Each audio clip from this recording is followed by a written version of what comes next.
Hi everyone, it's Nat at Mud Magic. Thank you for joining me again. This is my second kiln unloading.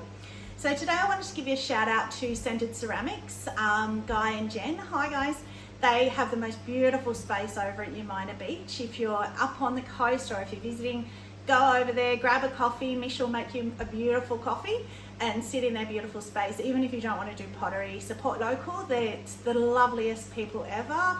And Pete and the team, so thank you. I learned everything that I know from them, and I've been to all my classes there, and yeah, I just love it there.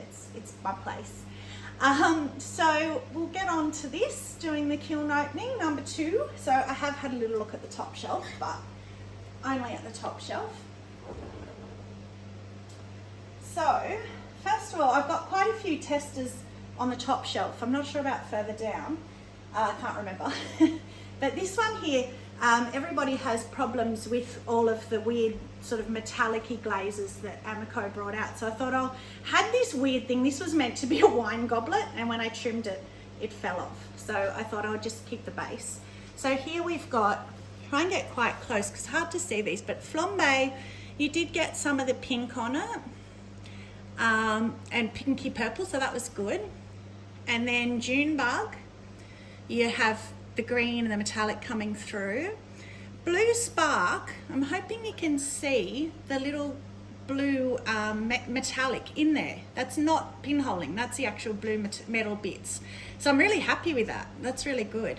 And then copper red, we've got the red coming through. I think that's a bit of blue spark coming over the top. And back to the flambe, but I'm impressed because a lot of people don't get that, and it's come through. So that's really good. And then I did these two. I'll do these, get these out of the way because they're both the same, but a lot of people ask the difference between Cosmic Tea Dust and Black Aventurine, and I didn't know either. So I thought I'll do the two. So this is based in Cosmic Tea Dust all over. This one's Black Aventurine all over. And the inside I did Honey Flux. So with the inside, you can see that they both went pretty much all the same. So there's not much point, but they are mirrored from the outside to the in. But there's not much point going through that. So don't put Honey Flux on because it just does that. So anyway, then we've got, so the Cosmic Tea Dust, you can see in between, there is glitter. The Cosmic Tea Dust throws quite a distinctive glitter. You can see, well, I don't know if you can, hope you can see it. Oh, here's a better bit here. So it's quite sparkly. Whereas the Black Aventurine, here's a bit here. The Black Aventurine is more of a subtle, just a shimmery shine rather than a glitter. It's more of a shimmery shine. So what I did was I did them all in the same order so that if they dribbled like this one has, I can then know here that it was flambe. So this one's Black Aventurine, this one's Cosmic Tea Dust. So you've got flambe here, which got blue over it, and there a little bit of blue. And then we had Reactive Red. That really ran. That was the one that ran the most and made my cookies stick. So saved my shelves, use cookies, people. And then we had, next one was Sapphire Float. So it got lost a bit in the Cosmic Tea Dust, but on the Black Aventurine, it's actually quite beautiful. So then that was, and then the next blue one is Indigo Float, which has come out a bit darker blue. And then Smoky Merlot went a bit brown really on both. You just, you kind of lost it. You didn't get the purples on both. And then the last one was Blue Rutile. So it's quite pretty on the Black Aventurine, but gets a bit lost on the Cosmic Tea Dust. So it's probably not the best, oh, sorry, kick the light. It's probably not the best for layering. Maybe if it's over the top as one layer for the sparkle might be better, but underneath it's a bit brown. But interesting.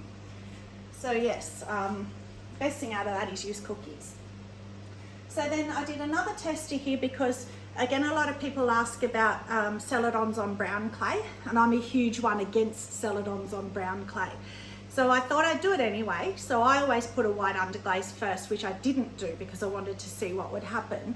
So you have got, the writing came off a bit, but that one there is Cobalt. And then that one is Downpour. And then you've got Deep Sea. and storm and sky. So as you can see, if you've seen them on white clay, they're quite beautiful. They're very translucent. You can put transfers under them and they work beautifully.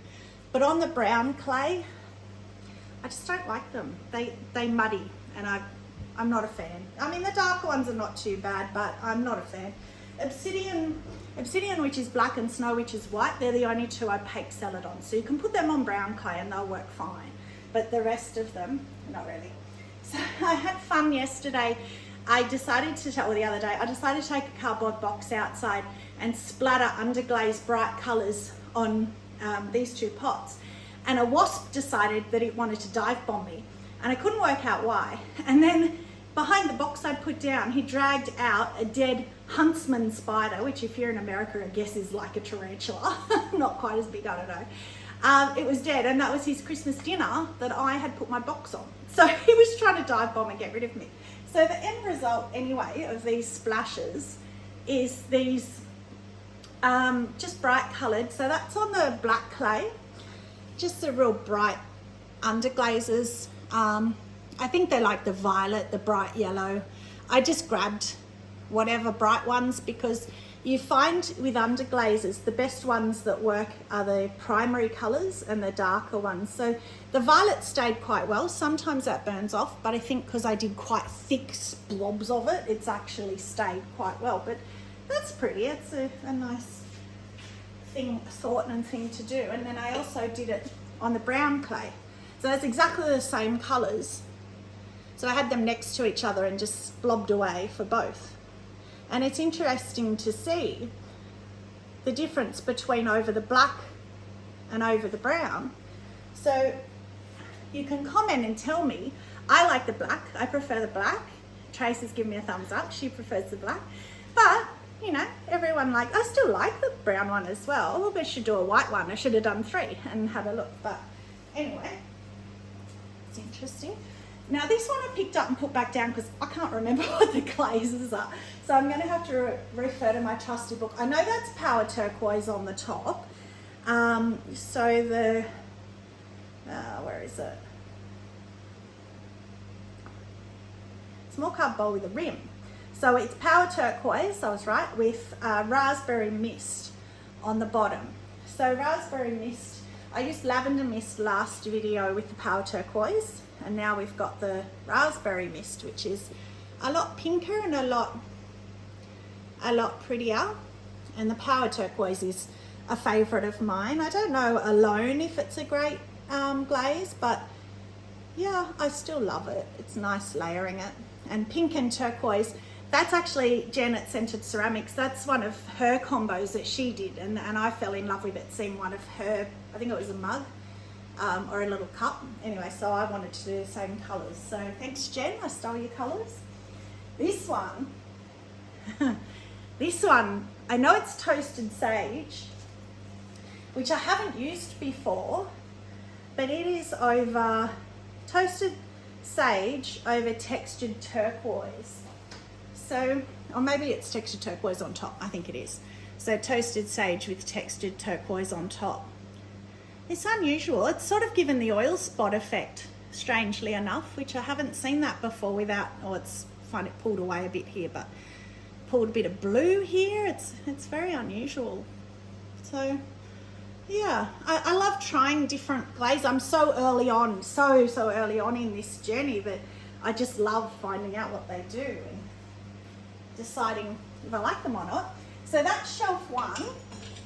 So a lot of tests. But we'll see. I know right down in the very bottom of the kiln is a bowl that I'm really excited about. It's quite a big bowl, and it's Power Turquoise and Sapphire Float, I think. And I'm so excited to see. I hope it's okay. I hope it's survived and that it's all gone well. Oh wow. Okay. Again, good wow. Apparently wow is my word. So because no, I'm going to make you wait. I was going to get it out first, but I'm going to make you wait. So I'm going to get out first another tester. Sorry. Oh, well, these first. Sarah Amos in the Pottery Corner in south of Chichester. That's our little joke. She says that in the UK. I love her. She's fantastic. Watch her channel if you love pottery. She's awesome. She always says, take these out, because she smashed so many pots, not taking them out.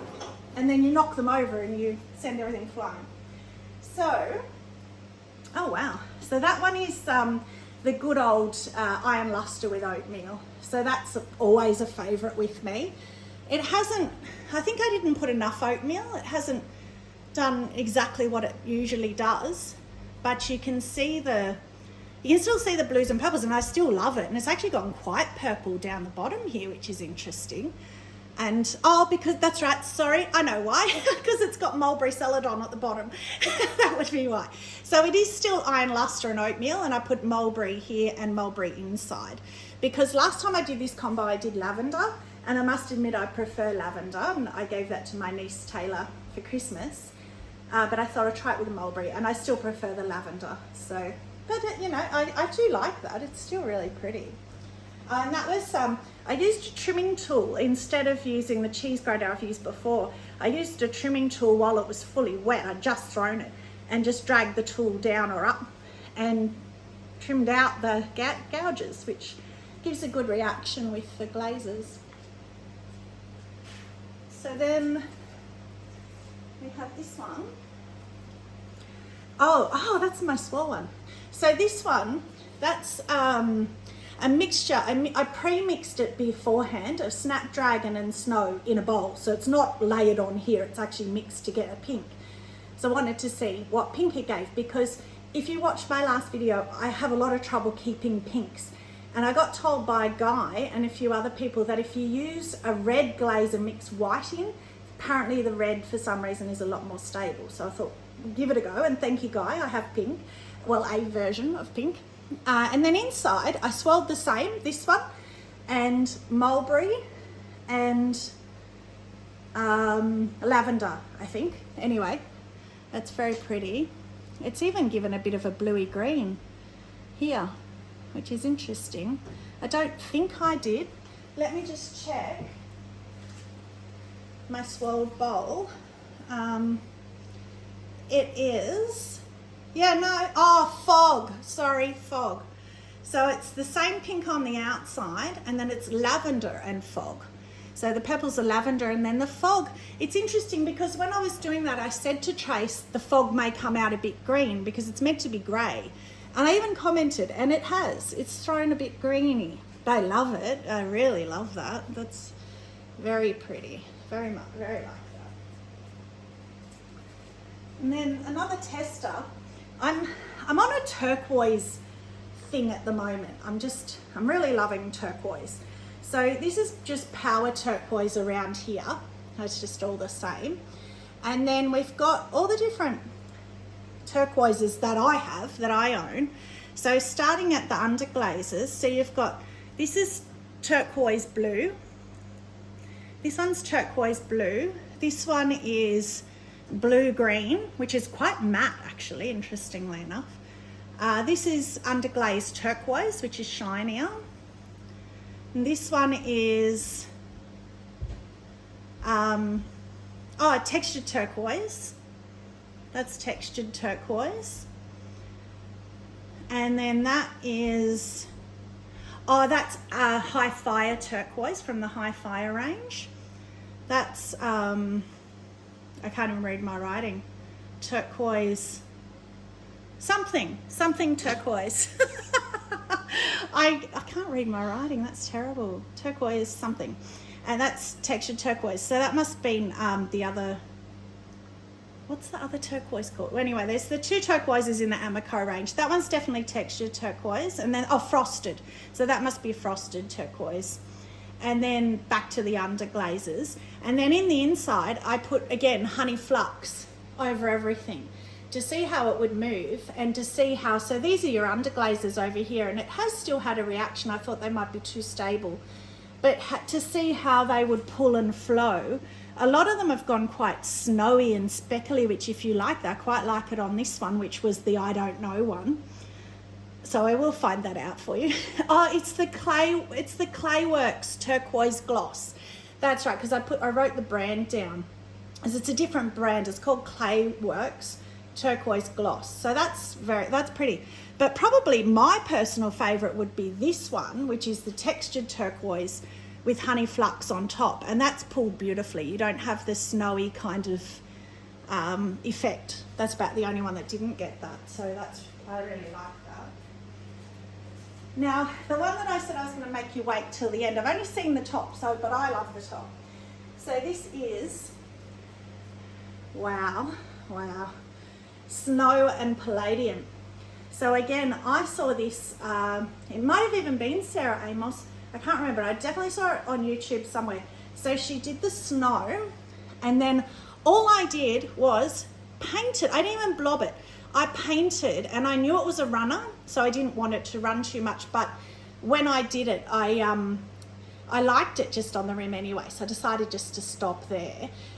It has run a lot inside, but I didn't do these little feathers, and I have seen before on snow, it feathers, and I just love that. I just think that's beautiful. And I love the palladium. It's a shiny, grey greeny sort of colour, but I just love that. It's almost like little fingery things coming out. But again, and someone might comment and tell me, the snow has pinholed terribly. Can you see it? It's really pinholed really badly. I don't know if that's because I'm going too thick.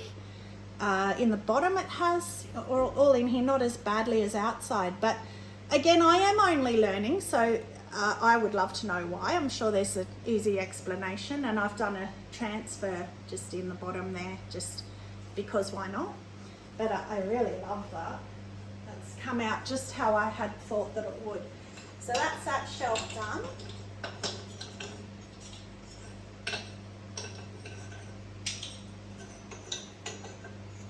Lots of cookies. None of them stuck on that shelf, so that was good.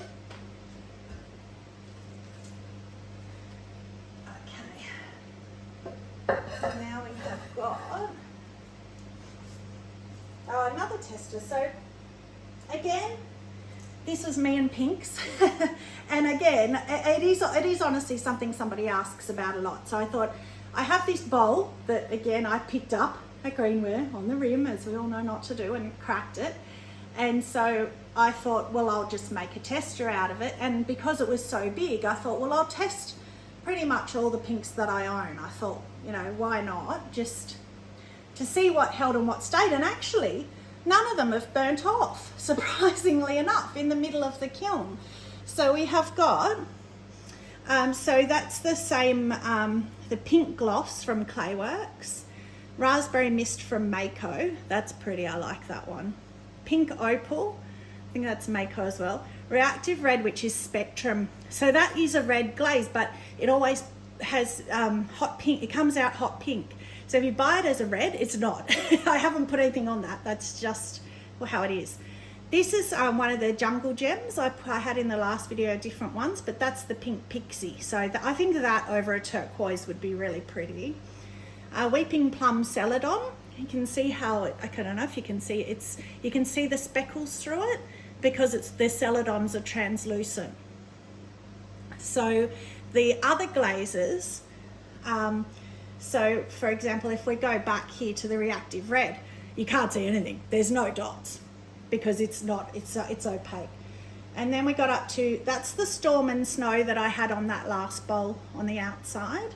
And then you've got Pink Pearl, which is also from Clayworks, which is, I don't know. And then back to Pink Gloss from Clayworks. And then inside, I just put again a bit of honey flux on the rim, and it hasn't come down much. I didn't put it on this one because the Jungle Gems run like crazy anyway, so I thought there's no point. But on the Reactive Red, yeah, Reactive Red, that's quite pretty, kind of pulled it down, but it pretty much stayed on the rim on most of them. So, but that's a really good, a really great test for me because I will refer to that quite a lot for my base for layering on top of. And then this one, that one, I have no idea what that one is. So that is the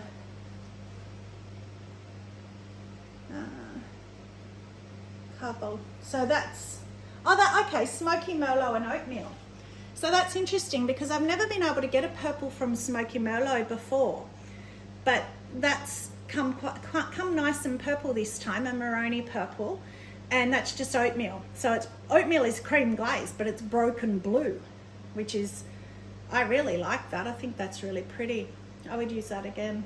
And it's run a lot inside, so it's come all the way down to the bottom inside, but it's given a psychedelic-y kind of a psychedelic-y Doctor Who kind of TARDIS-y woo thing. So that's nice, I like that. Then this one, oh see, and again, Sarah, I didn't take my, oh, that's two kiln props out. This one is interesting. Oh, this, oh, it's run. Oh, it has run. No, they're not going to come off. There's some grinding for me to do, but again, saved my shelf, so I'm happy, that's fine. And in fact, it's only just touched a little bit. It's actually not that bad, so I will be able to grind that off quite easily. So that is, I think that's the large scratch bowl. So that is, if that's the right one, because I don't believe that, but yeah, it is. Yep, that is Black Aventurine with honey flux over. So that's interesting. Yeah, I guess so. So the Black Aventurine, you can just see a bit of copper throwing here because the honey flux has come over it so much. You can see it glittering through here where it breaks on the rim, which is very pretty. And a lot of, around here especially, greens and blues and oceany kind of tones. Sand and sea, a lot of people ask for sand and sea combos that actually could work. Oh, look at the Black Aventurine in the bottom. Wow. That's amazing. That's great. I hope you can see that. That's very coppery, not too glittery. Like the Cosmic Tea Dust would have more glitter. That has more shimmer.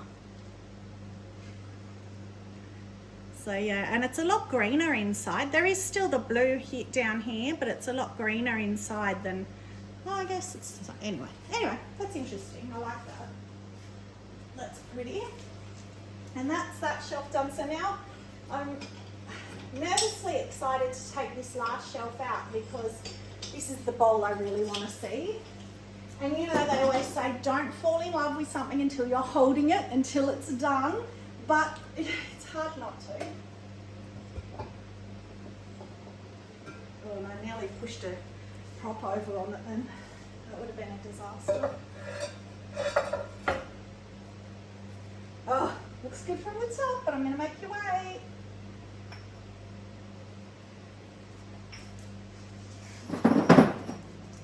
So this is the other one inspired by Jen. So that's the Powered Turquoise with the Clayworks pink gloss. So I probably I could have gone a bit lower with the pink maybe. Maybe there's a bit too much turquoise. I don't really know, but I don't know, that it's quite nice there where it's speckled. Doesn't really massively grab me, but maybe a softer turquoise. Now I have my tester with all my turquoises. I can play, and pinks, and I can put them next to each other and see what I like. And then we've got, oh, well, that's interesting. So that one is, oh, so this is 2 iron Celadon down here. I quite like iron Celadon. It's almost like honey or toffee. It looks like toffee. Trace and I used to make when we were little, or the hard toffee, you can lick it, yum. But over the top is very interesting. That is, I'm going to just go out of camera here. Yeah, Jungle Gems, again, Jungle Gems like that pink pixie one, Bloomin' Blue, and you completely lose the crystals and everything are gone, totally gone. So the Celadon is even shining through it. So it's, whether I didn't put enough, but they say only 2 layers and I only did 2 of the Jungle Gems, but it's gone. It's actually, I think for a man, that might be nice. Especially the iron Celadon. Put a handle on that and you know, yeah. It's different. It's organic, Jen. It's organic. That's what she says to me to say. If your pots turn out real not good, you say it's organic. It's okay. Now, this little one. Well, that's cute. Oh, so that's the one that Trace and I have been wanting to test. So that's obsidian with seaweed. And I have been dying to try that. And I like it. So this obsidian Celadon, and see how I was saying obsidian is one that's opaque. You can't see through it. So you can't see the speckle, even though it is on the brown. You can't see the speckle, which is good. I didn't want to. And the seaweed, just seaweed over. And instead of just being green with the obsidian, it's pulled blues. And it's, I like that. I think that's really nice. It's maybe a bit green right down the bottom. So it's maybe a bit green in the base here because it probably got a bit thicker maybe where it ran. But on the rim there, the blue to green, that's very pretty. I'll do that again. And it's funny how it broke blue again at the bottom here. So it thins on the rim, I guess, goes blue, thickens green and thins at the bottom for blue again. And I like that. Now, drum roll. Thank you, Tracy. The exciting one, oh my gosh, I'm nervous, is stunning. Oh my God, I could cry. Wow, wow, wow, wow. Okay, wow. Wow. I can't even wow enough. That's amazing. So that is on the white speckle, Keen's White Speckle 6 clay. And that is sapphire float with power turquoise, I'm pretty sure. Large bowl, yeah, sapphire float and power turquoise. That's all it is, 2 of each. So I could have maybe gone 3. It's funny where it's breaking here, you can almost see black, but there it's straight on white clay. So I don't know where that's come from, and black here. But oh wow, I love that. I am ecstatic with that. So I said to Trace, they've actually come up, they weren't planning to, but they've come up for New Year's Eve tonight, so Merry New Year's Eve everyone. And I got out one of my bowls from the last kiln opening, which was my brown and white marble, and I said, we can put the salad in that. No, we're putting the salad in this. So I think everybody can probably guess my kiln favourite for today. Not hard to guess. And I did mean to put pieces up here, sorry, which was Sarah Amos's tip as well, so that you have something to look at. Well, what better to look at? But oh, I just love that. I love that. And then I'm also going to start doing a kiln flop. And the kiln flop for me would probably be maybe that one. Oh, that one. Yeah, let's go that one. Only because of how it broke and cracked in here. So that was the toasted sage with the texture, something on it in the top. What was it? Textured turquoise and toasted sage. I don't mind it on the outside, the way it's given the snow effect, but the way it's pulled away from each other in here, whether that's a clay or a glaze reaction or too much glaze or what that is, that would probably go down as my kiln flop. And I have to give this one a second little showing because I really do love that. I'll do it again, try and get rid of the pinholing. So that's all from me. So I hope that you all have a wonderful New Year's Eve. It is actually past dinner time. I think it's about 6:30, 7 o'clock. So my dinner is calling. The boys are barbecuing for us. So till next time, stay crafty and have a magic day. And have a Merry New Year. Cheers.